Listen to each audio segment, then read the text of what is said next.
حضور صلی اللہ تعالیٰ علیہ وسلم کی ایک اور حدیث پاک سنا کے آپ سے اجازت چاہوں گا۔ میرے آقا نے فرمایا کہ کل قیامت کے دن ایک شخص کے بارے میں فیصلہ ہو جائے گا جہنمی ہونے کا۔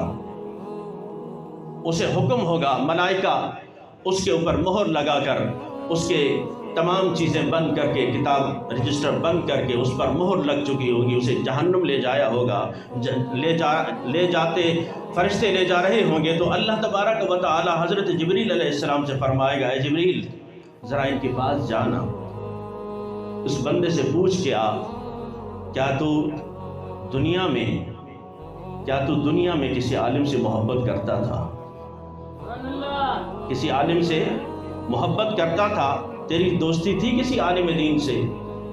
اللہ تبارک و تعالیٰ کے اس سوال پر حضرت جبریل علیہ السلام اس بندے کے پاس جائیں گے، بتا کسی عالم دین کے ساتھ تیری دوستی تھی؟ وہ شخص کہے گا لا، نہیں میرے کسی عالم دین کے ساتھ کوئی دوستی نہیں تھی۔ اللہ اکبر۔ حضرت جبریل علیہ السلام واپس آئیں گے اور آ کے رب تعالیٰ سے بتائیں گے کہ مولا وہ کہتا ہے کہ میری کسی سے کوئی دوستی نہیں تھی، کسی عالم دین سے۔ تو رب تعالیٰ فرمائے گا کہ جا جبریل ایک بار پھر پوچھ کے آ کہ کبھی زندگی میں کئیوں کے ساتھ تو نے دسترخوان پہ کھانا کھایا ہوگا، کسی عالم دین کے سے دسترخوان پہ کھانا کھایا ہے کہ نہیں؟ حضرت جبریل عرض کریں گے مولا یہ باتیں تو عالم الغیب ہے، ہر چیز جانتا ہے، تجھے پتا ہے کہ اس نے نہیں کھایا ہوگا، یا کھایا ہے بھی تو تجھے علم ہے، تو مجھے بار بار بھیجنے کا۔ رب تعالیٰ فرمائے گا نہیں میرا یہ آرڈر ہے، جاؤ اس سے پوچھ کے آؤ، جاؤ اس سے پوچھ کے آؤ۔ حضرت جبریل پھر جائیں گے، اس سے پوچھ کے آئیں گے کہ زندگی میں کبھی کسی عالم دین کے دسترخوان پہ کھانا کھایا ہے؟ وہ شخص پھر کہے گا نہیں میں نے کبھی بھی کھانا نہیں کھایا۔ اللہ اکبر۔ پھر رب تعالیٰ فرمائے گا جبریل اب دیکھیے رحمت دا دریا الہی ہر دم بگدا تیرا، جے ایک قطرہ بخشے مینوں کم بن جاندہ میرا۔ بخشنے والا تو رب ہے، وہ چاہے جس طرح بخش دے، اس سے کوئی پوچھنے والا نہیں، لیکن بار بار جبریل کو بھیجنا، پھر بھیجنا، پھر بلانا، پھر بھیجنا، اس سے یہ بھی پتہ چل رہا ہے کہ وہ بخشنا چاہتا ہے، وہ بڑا مہربان ہے۔ ہم اس کی طرف چل کر تو آئیں، ایک قدم اٹھا کر تو دیکھیں، چل کر تو کوئی آئے، وہ بڑا مہربان ہے۔ وہ فرماتا ہے میری طرف اگر ایک بالش لاؤ گے میں تمہارے آگے ایک قدم چل کر آؤں گا، اگر ایک قدم تم میری طرف چلو گے تو میں تمہاری طرف دوڑ کر آؤں گا، دوڑ کر آؤں گا۔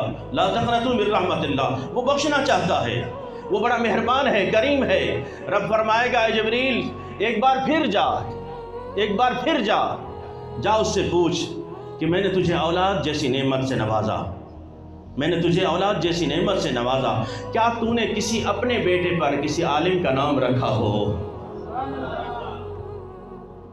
کسی عالم کا نام رکھا ہو؟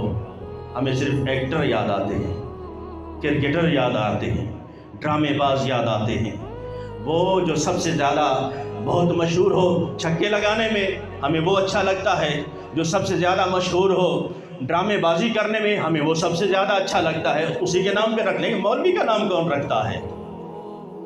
امام احمد رضا خان فاضل بریلوی رحمہ الحمدللہ، اہل سنت کا جو گھر ہوگا نا، پکے سچے جو اہل سنت ہیں ان میں ضرور احمد رضا ضرور ملے گا انشاءاللہ، احمد رضا کے نام کا ضرور بندہ ملے گا، اس لیے کہ ہمیں عالموں نے یہ سکھایا ہے اور کچھ نہیں۔ اللہ تبارک و تعالیٰ ایسوں کے نام کی برکت سے ہی اللہ تبارک و تعالیٰ ہماری بخشش و مغفرت فرما دے۔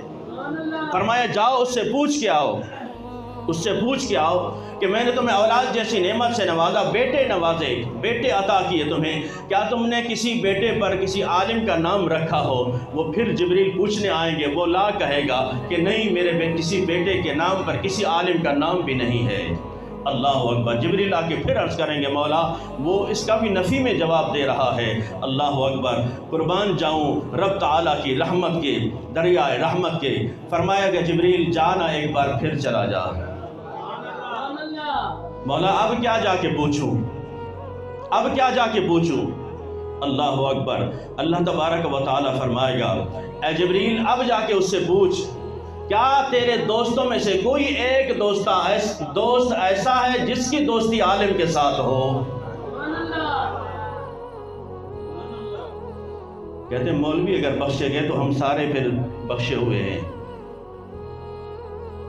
اللہ تبارک و تعالی رائے ہدایت نصیب فرمائے۔ میں ان مولوی کی بات نہیں کر رہا جنہوں نے دین کو بیچا ہو، میں ان علماء حق کی بات کر رہا ہوں جنہوں نے کانٹوں کے جیسے راستے پہ چل کر اور بھوک پہ گزارا کر کے اور گرمی اور سردی کی شدت گزارا کر کے 10 12 سال 20 سال علم دین پڑھنے پڑھانے میں لگا دیے، بلکہ پوری زندگی وقف کر دی۔ آج جائیے مدارس میں پوچھئے، کسی کی 10,000 تنخواہ ہے، کسی کی 15، کسی کی 5,000 تنخواہ۔ مجھے بتائیے کہ اس مہنگائی کے دور میں 10-12 ہزار سے گزارا ہو سکتا ہے؟ اب جائیے ائمہ حضرات کی حالت پوچھئے، کسی کی 5,000 تنخواہ ہے، کسی کی 6,000 تنخواہ ہے۔ پھر ہم رونا روتے ہیں کہ گھر میں برکت نہیں ہے۔ کبھی ہم نے سوچا کہ محلے کا ہمارا امام ہے، جا کے پوچھئے اسے لوگ کتنی تنخواہ دیتے ہیں۔ آپ جائیے مدرسے میں چلے جائیے، صبح و شام کیا کھانا چلتا ہے اور ہمارے گھروں میں کیا کھانا چلتا ہے، کیا طعام چلتے ہیں۔ آپ خود گریبان میں جھانکیں، ہم علم دین سے غداری ہم خود کر رہے ہیں یا ہندو یا کوئی اور کر رہا ہے؟ ہم کسی اور سے گلہ کیا کریں؟ ہم مسلمانوں نے ہم خود اپنے گریبان میں جھانکیں کہ آج ہم دین کے ساتھ کیا کر رہے ہیں۔ جب ایک ہندو ہمارے دین پر اعتراض کرتا ہے، ہمارے مذہب پہ اعتراض کرتا ہے، ہمارے مسلمان پہ اعتراض کرتا ہے، بتائیے کیا جواب ہے ہمارے پاس؟ ہم نے ایک ان کا پنڈت جو اتنے سکھ سے رہ رہا، وہ کہتا مجھے کسی چیز کے کوئی ٹینشن نہیں ہے، اس لیے کہ سارا گھر سارا راشن میرے گھر میں پہنچتا ہے، مجھے کسی کے پاس جانے کی ضرورت نہیں۔ یہاں پیش امام، ایک امام جو محلے کا امام ہوتا ہے، وہ در در پہ جا کے بھکاریوں کے طرح کہ 500 مجھے دے دو، 100 مجھے دے دو، کیوں اس کی تنخواہ بھی مقرر ہوئی ہے 5,000 اور اس کے لیے 500 بندوں کے بعد یا 20 بندوں کے بعد اسے جانا پڑتا ہے۔ کوئی 50 دے رہا ہے، کوئی 100 دے رہا ہے، کوئی 20 دے رہا ہے، کیونکہ ہمیں علم دین سے بڑی محبت ہے۔ آپ صرف اپنے بچے کے ایک ٹیوشن کا خرچہ بتا دیں کہ اس کا ٹیوشن کا خرچہ ماہانہ کتنا ہے، اس کے اسکول کی فیس کتنی ہے، اور پھر اس کی وردی کا، اس کے باقی اخراجات کتنے ہیں۔ صرف ایک بچے کا ٹوٹل لگا کہ اگر آپ صرف اس کا نصف بھی اپنے امام کو اپنے اس مدارس میں پہنچے جہاں آپ کے علاقے کے بچے پڑھتے ہیں، خدا کی قسم آپ کی یہ دنیا بھی سنور جائے گی، آخرت بھی سنور جائے گی۔